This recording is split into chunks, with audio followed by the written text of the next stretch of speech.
Yeah, it really was comfortable, wasn't it? It was all wrapped up with a bow on it from about an hour on the clock in that one. The last half hour sort of petered out.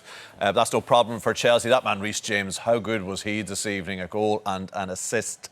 And Richard Dunne, were there signs in that second half of Potter's potion coming together for Chelsea? Yeah, I think the first half, both teams sort of cancelled each other out. And then second half, Chelsea came out with a clear identity of what they wanted to do. Started to switch the ball, use the wing backs a little bit more.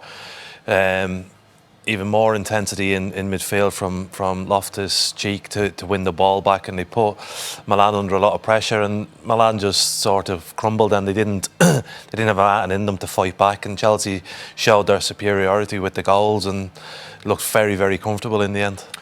You might give Milan a bit of mitigating circumstances with the injury crisis, Brian, but they were really disappointing this evening, their show. But how much was that due to how Chelsea played in your view? I think Chelsea kind of nullified any threat that came from Leo, and nobody else on the Milan team would feel too happy about the performance. Chelsea were far superior. They stopped any build-up play in midfield.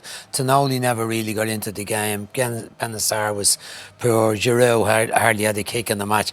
I'd say they'd be better than that next week, but they were very limited tonight, and a very comprehensive win, I'd say, by Chelsea overall. Yeah, just what the doctor ordered for Chelsea after taking only 1 point from their opening 2 games. They have that first win on the board, heading to Milan next week in good shape. Relatively easy this evening against AC Milan.